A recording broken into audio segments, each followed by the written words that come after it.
Olá, começa agora mais uma edição do programa Visão Jurídica. E eu converso hoje sobre assédio moral com o Dr. Lucas Reis. O Dr. Lucas é advogado, professor de Direito do Trabalho e Previdenciário na EPD, Escola Paulista de Direito. Ele é professor de Direito do Trabalho e Processual do Trabalho na ESA, Escola Superior de Advocacia. É membro da Comissão de Cursos do IAP, Instituto dos Advogados Previdenciários de São Paulo, e palestrante em diversos cursos na ATESP, Associação dos Advogados Trabalhistas de São Paulo. Dr. Lucas, é um prazer imenso recebê-lo aqui no programa Visão Jurídica. Silmara, eu agradeço pelo convite. Eu agradeço em meu nome, em nome de toda a equipe da TV Guarulhos, para tratar de um tema, assim, muito, mas muito interessante, Exatamente, né? Exatamente. É um tema bem palpitante e hoje está em alta. Em alta, exatamente. Em todas as instâncias, desde o ambiente de trabalho até o judiciário. Interessante mesmo, o nosso assédio moral, que na verdade está em alta, mas é algo que já vem acontecendo há muito tempo, não é? Exatamente, já acontece realmente há muito tempo, mas quando nós falamos que está em alta é por conta das atitudes, das condutas das pessoas, certo, que agora já estão... elas já estão mais ativas, mais experientes, buscando mais os direitos, sabendo que é o assédio moral. Então isso facilita bastante o trabalho de todos. Eles já acolhem as provas antecipadamente e durante o momento que estão trabalhando já vão adquirindo outras provas, tentando fazer gravações para depois ajuizar uma ação e aí sim pleitear a indenização cabível. Preparando. Então vamos lá.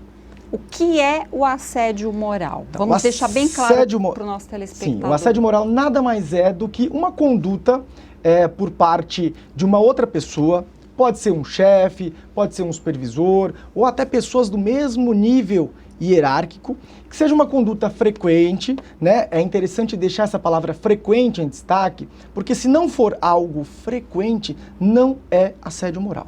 Então, o assédio moral, ele se caracteriza justamente por essa conduta rotineira e que acaba abalando de alguma forma a questão psicológica da pessoa ou então até a questão física também.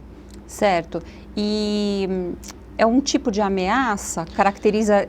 Quais condutas, né, caracterizariam assim? Se você poderia dar exemplo para nós.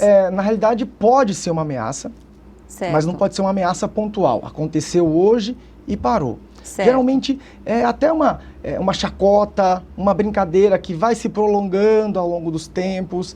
A pessoa começa a ter distúrbios psicológicos, não consegue mais ir trabalhar com tanta motivação, já começa a imaginar que as pessoas vão fazer chacotas e o ambiente de trabalho fica um ambiente negativo. Então isso faz com que a pessoa desenvolva depressão e, em alguns casos, isso pode até levar a um suicídio.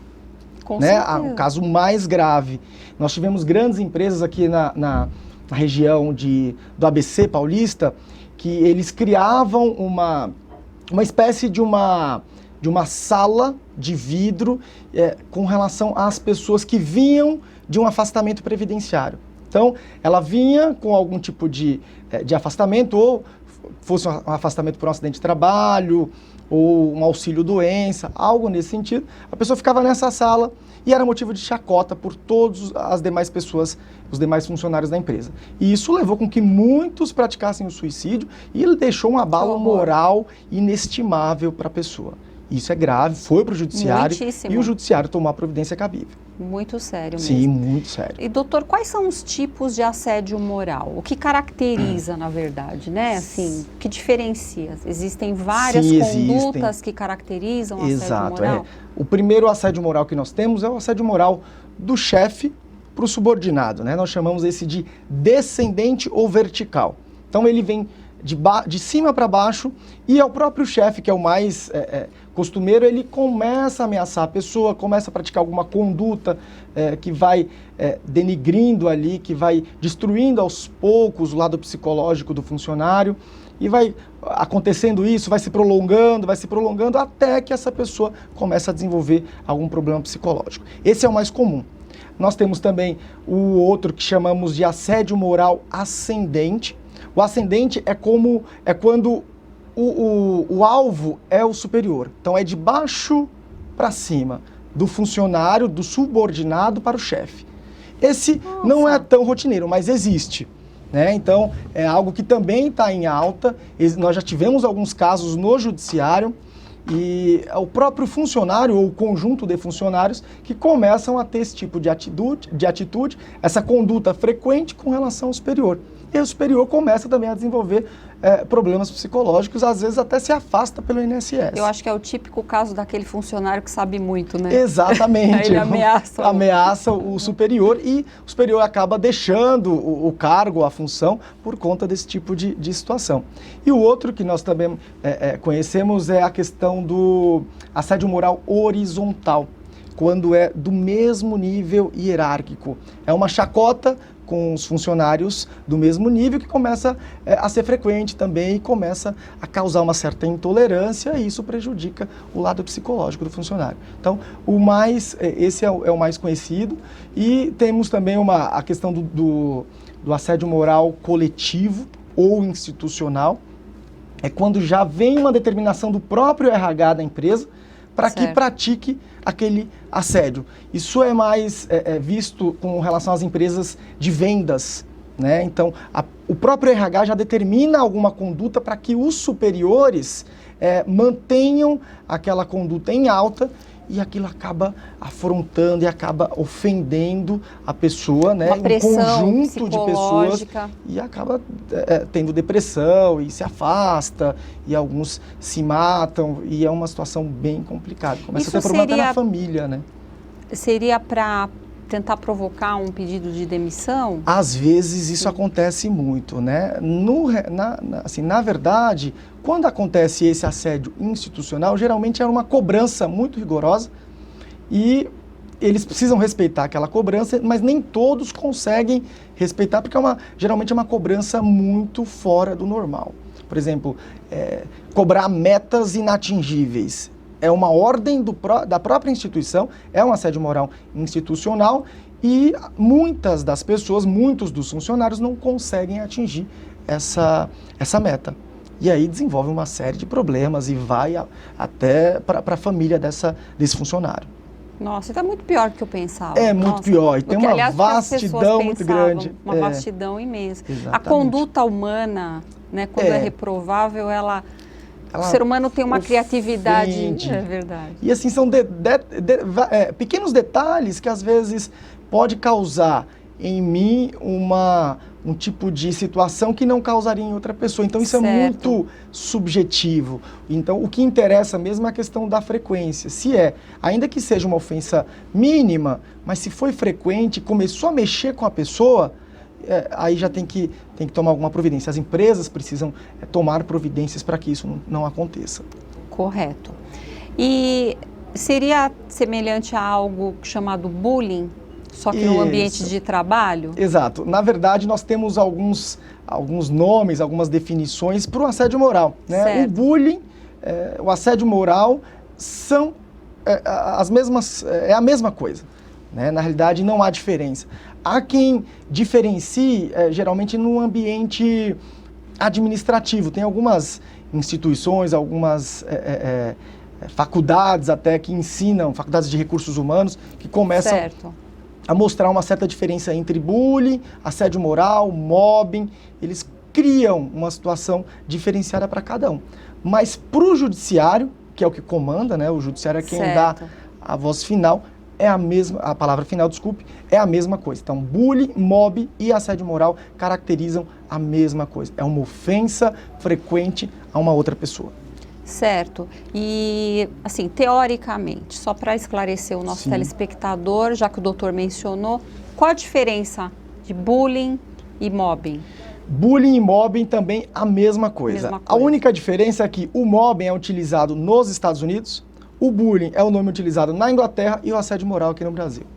Certo, mas então é só a nacionalidade. Exatamente, só muda um pouco ali, mas quer dizer a mesma coisa. É uma ofensa à dignidade da pessoa humana.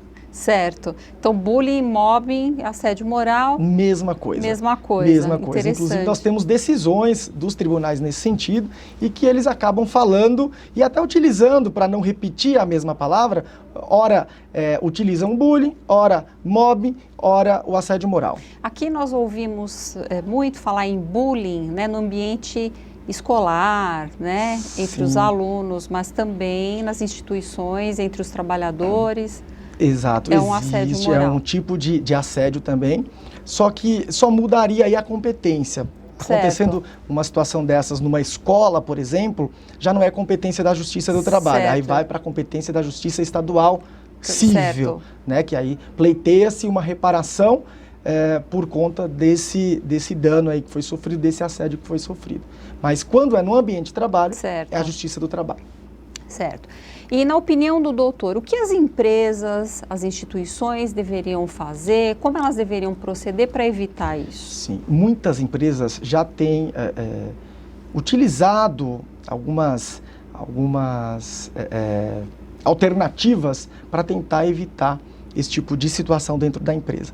Uma delas é conduta de ética. A própria empresa cria uma conduta de ética e onde todos os funcionários tomam ciência e assinam, e eles têm ciência de que não podem tomar nenhuma atitude ou desviar qualquer atitude ou algum comportamento que provoque uma ofensa no outro. Então, algumas empresas já criaram isso. E as empresas elas precisam criar políticas, né, para tentar converter esse assédio moral que está tomando uma dimensão muito grande, porque se elas não controlam, para o judiciário conter isso, fica muito complicado, porque o judiciário vai condenar e vai indenizar os funcionários que sofreram. Então, para a empresa até evitar esse tipo de situação no judiciário e diminuir também no bolso, né, não vai pesar tanto no bolso, elas precisam criar essas políticas. E são políticas que, ao meu ver, são importantíssimas e todas as empresas, no geral, deveriam seguir. E os sindicatos também deveriam ficar em cima dessas empresas, inclusive criando cláusulas nas convenções ou acordos coletivos, determinando que houvesse uma conduta de ética, um código de conduta de ética ou algum outro tipo de política para que os funcionários tomassem ciência e seguissem com rigor essa determinação, essa cláusula. Certo. Então, no geral, isso acontece, mas ainda são poucas empresas. São poucas empresas. São pouquíssimas grandes empresas já fazem. Grandes empresas já fazem. Algumas fazem até... Um código de ética próprio. Um código de ética próprio. E fica até mais fácil, quando elas criam esse código de ética, se de repente o funcionário busca o judiciário, fica mais fácil elas provarem que não praticaram ou que não permitiram ou que fiscalizaram as situações que provocaram assédio moral. E isso provavelmente ou vai anular, o pedido vai ser julgado improcedente, ou pelo menos vai diminuir a questão, porque vai juntar o código de ética assinado por determinado funcionário ou grupo de funcionários, e isso certamente vai ajudá-los na defesa. Então, é uma ótima saída. Excelente. E, doutor, as pessoas, né, leigas, elas costumam confundir, né, assédio moral com dano moral, inclusive também com assédio sexual, que é um outro assunto. Que é um outro assunto, são institutos diferentes. Isso. E, inclusive, até... Você poderia explicar para a gente? Claro, nós temos essa diferenciação aí. Muitos colegas, assim, realmente também não sabem. Eu já presenciei em algumas audiências trabalhistas, porque todos podem assistir, e até colegas utilizando o instituto de forma errada. Então, como eu disse, o assédio moral é uma conduta que ofende um terceiro, ofende a dignidade da pessoa humana, a personalidade da pessoa, mas é uma conduta frequente, reiterada. O dano moral já é uma conduta pontual. Aconteceu uma situação que afrontou a dignidade da pessoa humana, ela pode pleitear uma indenização, né, uma reparação pelo dano moral sofrido por conta daquela situação em si. Né? Esse é o dano moral pontual, uma situação que aconteceu e ponto, e é punível. O assédio sexual, nós já caminhamos para um outro lado. Né? O assédio sexual já é algo que está relacionado ao momento sexual, à intimidade, e o superior, que é o que acontece na prática, exige alguma contrapartida sexual do subordinado ou da subordinada para que ou se mantenha no emprego ou seja promovido, alguma coisa nesse sentido. Então, são institutos diferenciados, mas todos eles são puníveis e se acontecer com alguém, deve buscar a Justiça do Trabalho, deve ir atrás de um advogado para que ajuize a medida cabível e peça reparação pelo dano.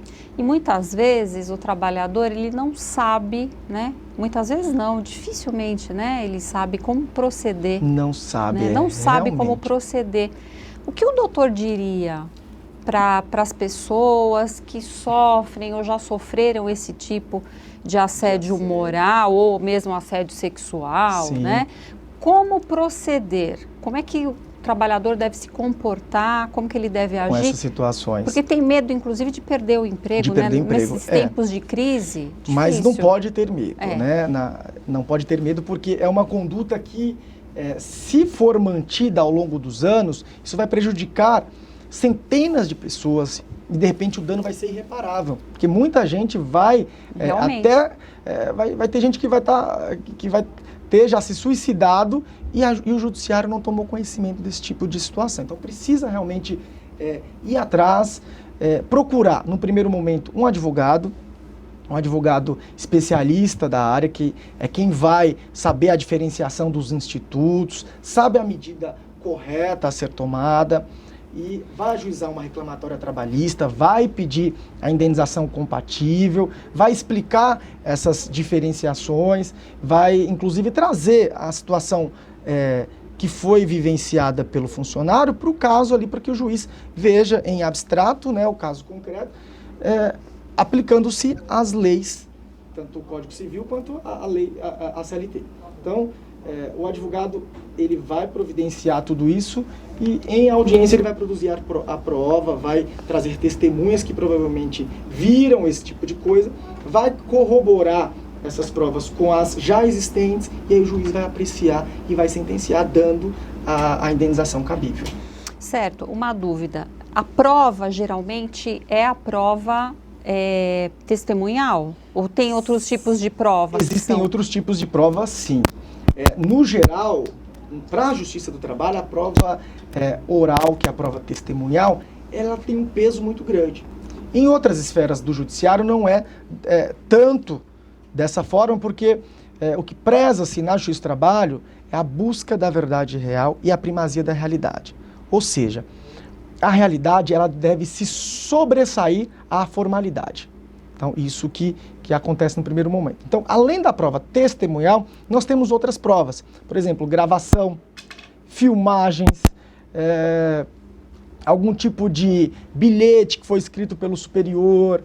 A pessoa tem que tirar foto ou pegar esse bilhete, e-mail, guardar os e-mails. Tudo isso vai ajudar na formação da convicção do juiz e vai facilitar tanto na majoração quanto na diminuição da indenização. Tudo é muito importante nesse momento. As pessoas me perguntam, às vezes meus alunos, né, não é minha área, mas surge algum assunto Sempre a respeito. surge.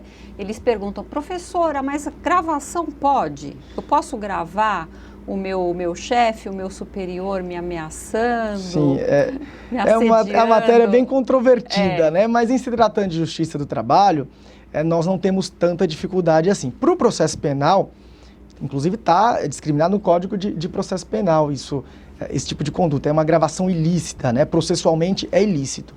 Para a Justiça do Trabalho, como a primazia da realidade, que é um princípio sustentáculo da ciência, sustentáculo do direito do trabalho, ele está acima, né? Então, a realidade, o que aconteceu de fato, vai se sobrepor a qualquer formalidade, inclusive a lei. Então, o empregado às vezes só conseguiu filmar, só conseguiu gravar. O juiz, óbvio que ele deve utilizar-se de outros meios, da razoabilidade, da proporcionalidade, certo. Mas isso vai ajudá-lo na convicção, na formação ali da convicção dele, para ele indenizar, para ele condenar a empresa. Então, há entendimentos contrários a este, mas eu me filio a esse entendimento no sentido de que é possível sim utilizar uma gravação, mesmo que o outro não saiba, na Justiça do Trabalho. E tem muitos juízes que seguem esse entendimento também. Porque é muito difícil provar, É difícil. Né? Para o trabalhador é muito difícil. Há doutrinadores que entendem que o trabalhador já tenha a empresa, o empregador já tem a autotutela. Ela já pode punir a empresa, já pode punir o empregado, né, quando ela está ali no poder fiscalizatório, enfim, ela já pode fazer a punição. O trabalhador não, é a parte mais fraca, ele não tem muita saída. Então, é uma forma de fazer com que ele tenha força e consiga gravar normalmente e ter lá a indenização, porque senão ele não vai ter nunca. Se não for possível isso, ele não vai conseguir nunca. E a prova testemunhal também é bem complicada, porque os outros funcionários ali que presenciam, se ainda estão empregados... Não vão depor. Não vão depor, então é bem complicado. Às vezes o funcionário, o reclamante, ele fica realmente meio jogado e não tem muita saída. Então ele precisa buscar alguns meios para que ele prove aquilo. E um dos meios é um tipo de gravação, que é perfeitamente aceito, ao meu ver, na Justiça do Trabalho. E a pessoa que geralmente está assim, desequilibrada, porque essa conduta reiterada afeta psiquicamente o trabalhador, ele não consegue raciocinar, né? Não consegue raciocinar para poder buscar essas provas, para ele poder se documentar e ingressar com uma ação. Exato, difícil, exatamente. Né? Fica bem complicado. E a gente também não pode esquecer que na Justiça do Trabalho tem a questão da verba salarial, né, que é a verba de caráter alimentar. Então, toda essa relação, ela vai decair na verba salarial. Então, tudo que ele pleitear, ainda que seja uma indenização por conta de um assédio, é uma verba porque ele estava lá naquela relação de trabalho ou relação de emprego, dependendo da situação. Então, precisa pensar ali naquele problema também que o empregador causou para aquele funcionário e causou para a família daquele funcionário, né? E sem contar que quando começa a ter práticas reiteradas nesse sentido, começa a ter problema com o governo. Os afastamentos através do INSS aumentam, acidentes de trabalho aumentam e isso vai acabar tendo problema com o próprio Estado. Então, todo mundo sofre uma consequência desse tipo de conduta por parte do empregador. Então, por isso precisa ser coibida e fazer com que o funcionário prove de alguma forma aquilo que aconteceu de fato. Sim, então aceitar a gravação é muito importante. Ao meu ver, é muito importante. Óbvio que tem alguns juízes que pensam diferente, mas se o funcionário... Nessa situação específica, eu acho que é importante. Deve se prezar aqui pela justiça social, que é a Justiça do Trabalho, né? É uma justiça social, e a questão da verba salarial. E também o impacto que isso causa nas demais esferas, desde do Estado até a família daquele funcionário. Então, isso pode acontecer como um dano irreparável ou de difícil reparação. Vai chegar-se a um ponto que uma indenização já não vai ser mais possível reparar aquele dano. Por isso que precisa aceitar, sim, esse tipo de prova. A lesão psíquica é muito grave. É muito grave. A pior lesão. É a pior lesão. Porque, dependendo, ela não consegue nunca mais voltar ao estado anterior. E o ser humano e a vida civil da pessoa acabou por um assédio moral sofrido dentro da empresa.